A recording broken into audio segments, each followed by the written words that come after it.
last-minute shakeup at 5:30 a.m., laundry situation not good. And when your focus is on helping your clients, it's easy to forget about yourself. But NASM knows trainers. Morning ride is okay. And staying in front of the day isn't always as Nice simple ride. as 1, What's 2, up? 3. So when the unexpected has you pressing pause, What's the latest on creatine? I'm going to get back to you on that. let NASM1 help you press play. Visit NASM.org to sign up for a membership today.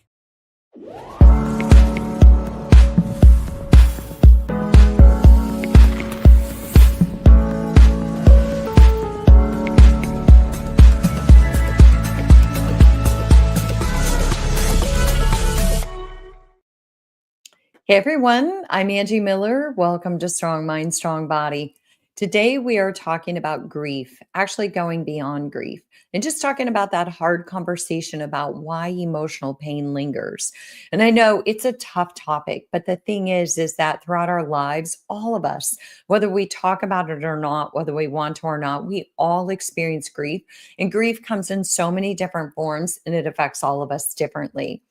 But, who decides which losses deserve our grief? Some people lose a pet and they're devastated, and others might look at them and think, gosh, I've lost my mom, my dad, and my grandpa. Who are you to grieve? And that's the thing. We have this kind of hierarchy of grief in our society. And so I have Dr. Sweta Vikram on here today. And I love this woman and I love what she stands for in all of her work. But she really is going to explore today how Ayurvedic wisdom approaches all forms of loss, from death to career transitions to cultural displacement. And I think that's another one we have to lean into, is that even a job loss is grief. Even if you're the one who selected to leave your job, there's still a pattern or a time where you need to grieve the loss of that so that you can move healthy into a new endeavor, if you will. So, Dr. Vikram is going to talk about how unacknowledged grief manifests physically and maybe share some things that can help promote genuine healing. So, I'm going to bring her into the show and have her introduce herself. How you doing, Sweta? I am doing well, Angie, and I'm so grateful and excited to be here and having this conversation with you, because it's much needed and there are not enough spaces where people are able to, say, I'm hurting. Yeah. And I also think that I hope for today's episode that we're really just sending a message of hope about grief is difficult, but how do you avoid it? And you really can't. And, I don't like to use the word should or shouldn't, but there's better ways than trying to avoid it. So, Sweta, you've spoken about a hierarchy of grief Right. that exists in our society. Can you explain what that means and how it affects people experiencing losses that aren't really traditionally recognized? So I think in terms of like jobs or pets. Absolutely. So, the traditional hierarchy is loss of a child or of a partner gets the most attention, sympathy is viewed as like that grief that shakes you up. And then comes the loss of a sibling or a parent and so forth and so on. And I find that extremely unrelatable and harsh because, in my humble opinion, your grief is how you experience grief is directly related to the relationship you shared with the person whom you lost, or even a pet for that matter. And so in our family, I'll give you an example. Like, we lost my dad and my father-in-law 2 days apart unexpectedly. And it was so nuanced, our grieving, because some people were like, my mom-in-law's grief mattered. And we were like, but my husband and his sister's grief matter. Why do we need to compete? Why do we need to compare? And here, my brother and I were grieving the loss of my dad, and we don't have a mom. So here we are, adult orphans, and people might not tell you, no, your grief doesn't get priority, but there are many, many nuanced messages around grief hierarchy, which can be really hurtful. In my case, I was fortunate that I was close to my dad. But what if it's like, to your example, if it's an estranged relationship, that's a whole other nuanced and complicated grief that someone is navigating. And to tell them like, oh, your grief matters more, so now feel it, or your grief doesn't matter, so don't feel it. And again, in terms of losing a pet, and if that pet has been a family member for you or to you for, a decade, who's to say your grief doesn't matter in that moment? So I feel like grief is so, it makes you so vulnerable, and it shows you sides to your own self that you didn't think existed. And then we have like these doctrines of who should feel what, when, and what's acceptable. I think it's just unnecessary. Well, and to your point, you said so much there that it feels like I just wanted to land for a minute because to your point, we often, my niece passed some years back, and my nephew said his mom, it was his mom, said, "Well, it's Mamo," which is my sister, his grandma. It's Mamo I'm worried about because that's her daughter. And I had to say to him, and guess what? It's you too that we can be worried about because you're her son. And so we have this thing. I already felt like he was already getting the messages from society, or even my own mom when she passed, and hers was a long suffering. And so people said those platitudes like, "Oh, well, at least she's in a better place." Uh-huh. So it's hard. I know grief is hard. It's hard to be around grief. And I know we never know what to say, but gosh, the platitudes, or gosh, they come across as judgment. And what if we just step aside and we just allow people to be where they are with the grief that they're experiencing, and recognize that to them, that grief is very powerful, and it's not really our place to judge it or decide how they should experience it, because frankly, it's none of our business, right? Uh, Mhm. so I think you said so many powerful things. Yeah. Did I miss anything? No, I'm sorry about your loss, and it's again, we tell it might have impacted so and so more, but after my dad passed away, I have uncles and aunts who've said to me, like, we feel empty. But he was just an exceptional person and impacted lives. I was like, we don't need to compare. You are allowed to grieve just the same way I'm grieving him. We can come together as a community, or we can talk to each other about whose grief matters more. And I think sometimes it's also our inner voice just tells us, like, I need to grow up and take care. And we've been told that self care is selfish instead of being self full. That's okay to also grieve for your loss while supporting others. 100%. And I too am sorry about the loss of your father and the loss of your husband's father. And, Shweta, I have a question for you. We know what you mentioned, like estranged relationships, and that's complicated grief. And you and I know about that in the work that we do. And that comes with its own set of, right? Like, I have strong feelings about estrangement and people hopefully being able to work through difficult relationships, because yes, it doesn't ever get easier, even when the person is gone. But that's beside the point. I want to know, how does somebody know if they're experiencing or if they're feeling unprocessed grief? Because I feel like that's what we do. We shove it down, shove it down, shove it down. And then it comes out in so many ways for so many years. And then I've had clients come in and they're like, "Well, my mom passed, but that was 10 years ago." But then we get to peel away the layers, and it comes out that yes, it was, and you never actually processed it. So what does unprocessed grief look like? Oh, it makes us sick. Ayurveda, which is an ancient healing system from India, the oldest medical system, so to speak, which is 5,000 years old, it teaches us that a mind, body, and consciousness, they're all connected. So if the mind hasn't processed that grief, it might show up as bad sleep, this irritability, and depending on who has what constitution, that's a whole other conversation around Ayurveda, but it might show up as irritability or inability to focus or lack of motivation. So unprocessed grief, on one hand, shows up, it's like as these, I don't want to say light signs, but signs and symptoms, but it could manifest into a disease. I have one client who said, when her partner passed away, the first few days are you just trying to put everything together, get the paperwork, help the family, but she felt intense body pain. And I went through that as well after my dad passed away. Like, there were parts of the body, there was intense grief, and I thought, Angie, that I had processed my grief. I'm an external processor, I talk about my grief, but grief is so nuanced. I might have dealt with this much, but there was like layers and layers of grief that it's going to be 2 years this May. I'm still processing, and it gets triggered if there's a holiday, if there's a memory, or there's a family get together. I realize summer when, other cousins have their parents' visits, and I'm so happy for them. I'm looking for my dad's face. I'm looking for my mom's face. So something that you thought, and so I think it's such a reminder to anyone, and we all grieve. That's the biggest reality. Grief touches everyone's life. We are never done grieving. It changes shapes and forms. So you have to be connected to you, get the help that you need, and up your self care. Sometimes that means being with people, sometimes saying, you know what, this is too much. I just need to be on my own. So that relationship with self, I think, is integral to grieving and healing process.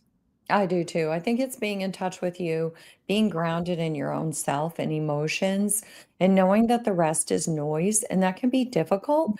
But I think that's where a practitioner who is licensed, certified, deals with grief can be very, very helpful because the world at large isn't really, doesn't have the tools to help you deal with it. So to be fair to people, I don't think they mean to say horrible things.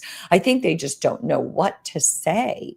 So, you've mentioned you have told me, and I know that some of your work says that Ayurveda views grief as cyclical rather than linear.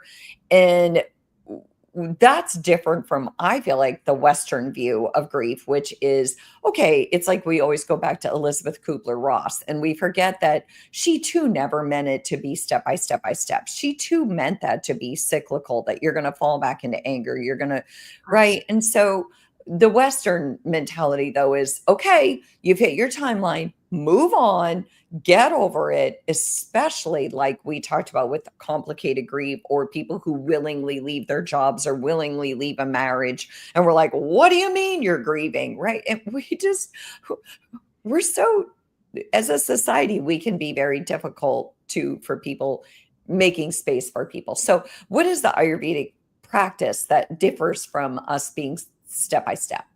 So one of the most beautiful things about Ayurveda is it focuses on self-care and self-compassion. And the world that we live in, no matter where you live, just the ideologies are, they promote a sense of urgency. Eat fast, move fast, grow fast, grieve fast. And Ayurveda will just tell you, no, in the stillness is where you find healing. In the rest, active rest, radical rest, is where you find what you need.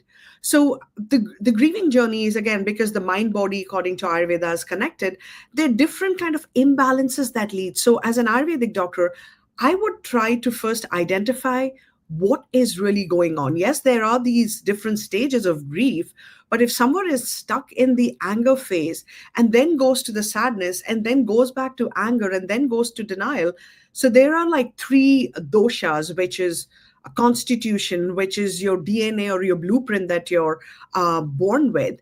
And so it ties back to, so there are three of them. So they're Vata, and I'll keep it super simple for anyone curious about Ayurveda. This is just a wholesome and another way of looking at healing. Vata, Pitta, and Kapha. So there are five, much like traditional Chinese medicine. Ayurveda says there are five elements: air, ether, water, fire, and earth. So the combination of two, so air and ether make Vata, then your fire and water make Pitta, and water and earth make Kapha. So without going into too many details, if someone is feeling more anxious, and not being able to shut their mind, that is a Vata imbalance because it's air and ether. When we think, oh, someone has a sharp tongue, or they're stuck in the anger phase, or there's this rage and resentment, that fire element of Pitta, that's it. And there's also water, so it's spreading. And then when we think of depression, or someone always feeling low, or that lack of motivation, or turning to food as a coping mechanism, or hoarding, which means it could be a deceased loved one's memories, clothes, belonging, that comes across as a kapha. And I'm being generic. Ayurveda is very customized just to give people an idea. So, Right. you are working with the signs and symptoms And the idea is we are all born with the DNA. We are all born with this blueprint. Most people are a combination of two doshas, which is Vata and Pitta, or Pitta and Kapha. So 7, right? Like if you reverse them. Some people are just one dosha, either Vata, Pitta, or Kapha. And a few people so we all have all 3 doshas, but like I mean, in terms of equal proportions, right? So in Ayurveda, when we're dealing with grief, we are seeing the subtext of how grief is showing up in a person. So if someone was working with like, my word shut, I need to keep moving, I'm constipated, I have anxiety, I'm like, oh, that's Vata imbalance, let's work with that.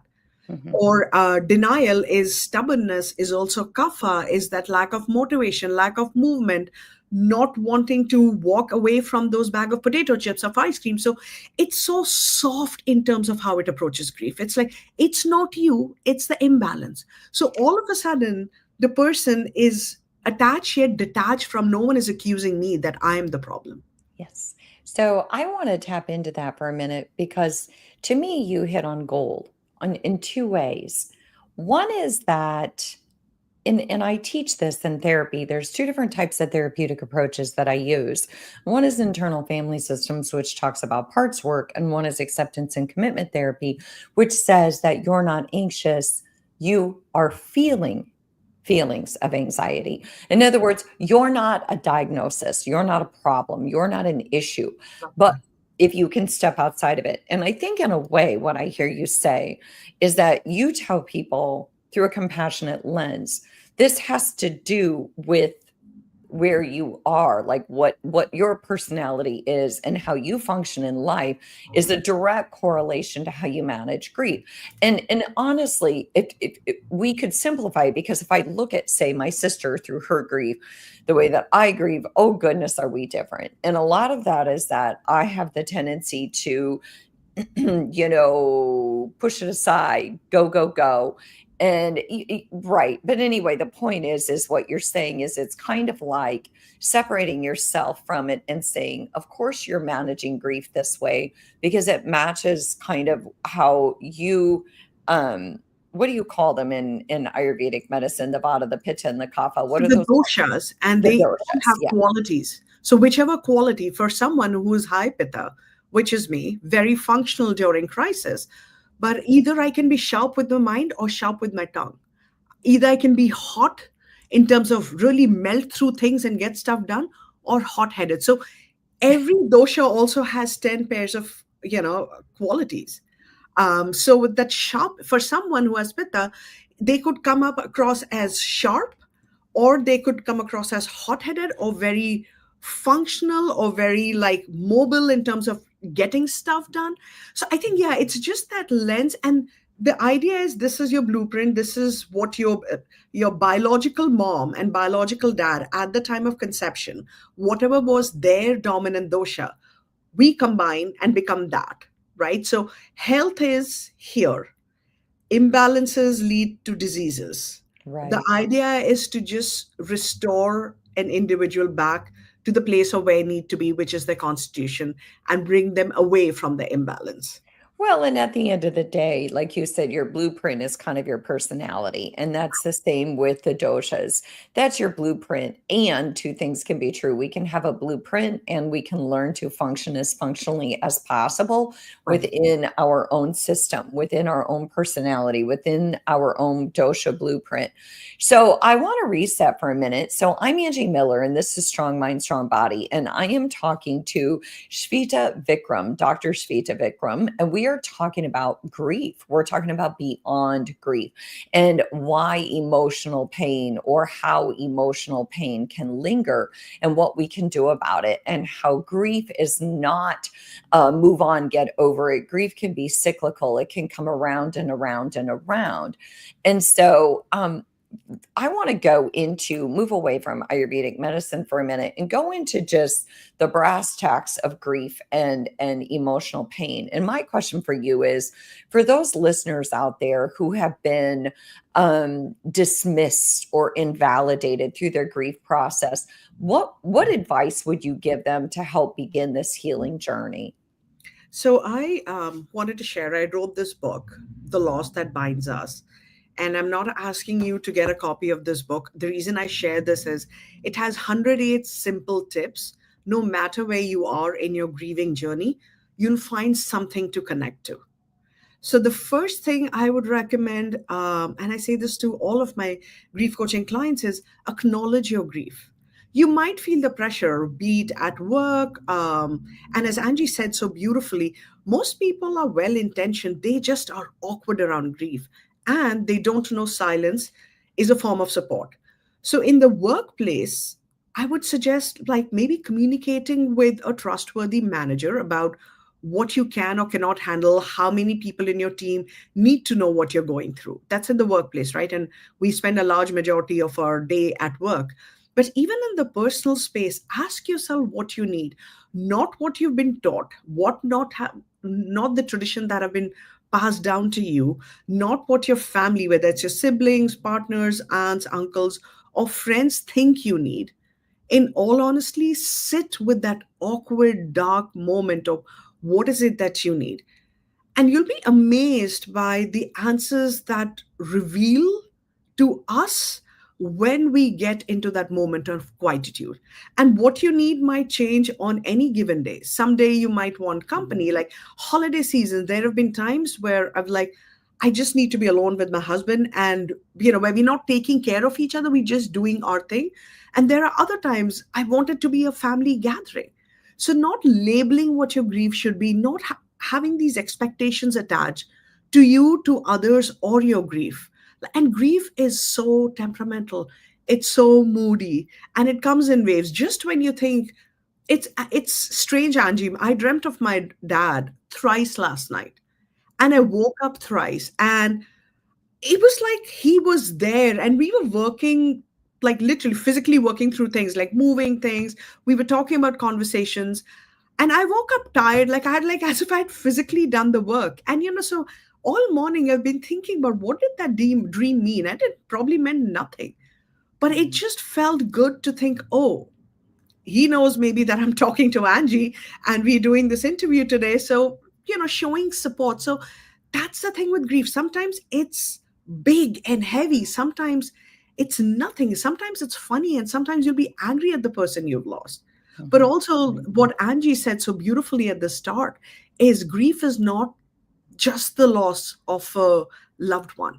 It's loss of a relationship, a friendship, a marriage, your health, job, pet, moving from one place to the other. And sometimes we make the choice, sometimes the choices are made for us, but yet it's grief, because grief is the response to any kind of loss.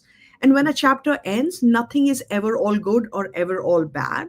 Even the people we loved a lot and they are now gone, we had our moments which were not always kind. So hold space. And if you don't get it, maybe Google, ask someone, ask a loved one, what does this mean to them?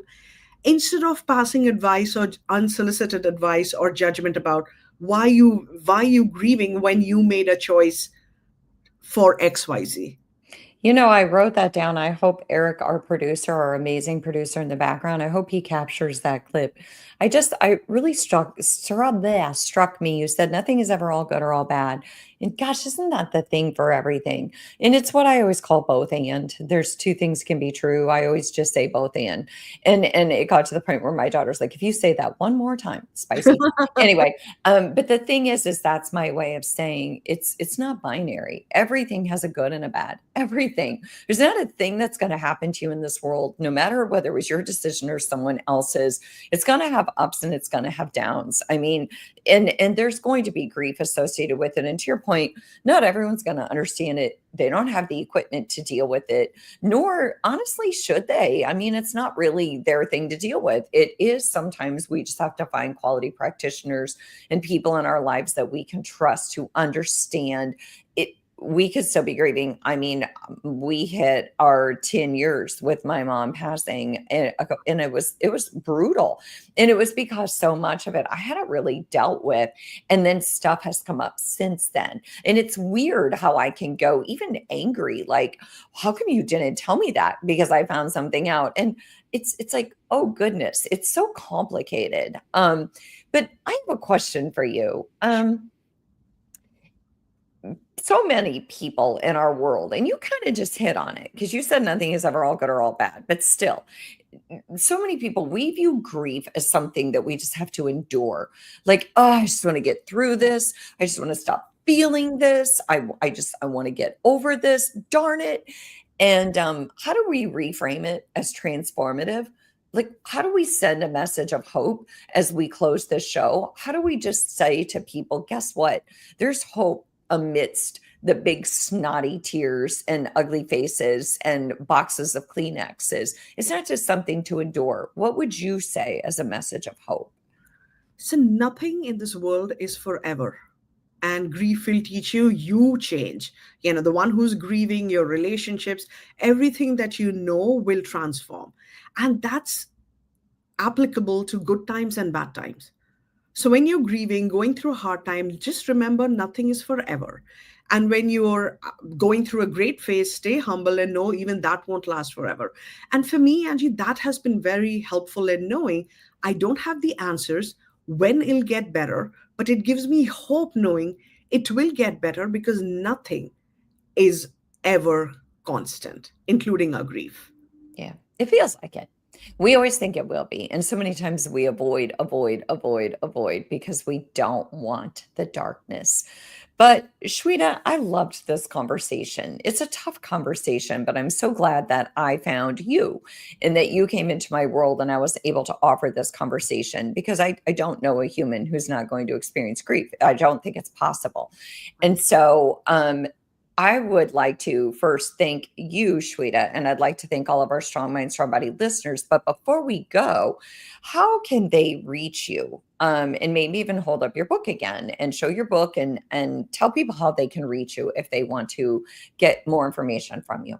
So that's my book, and that's my first name and my last name, and that's my website, swetavikram.com.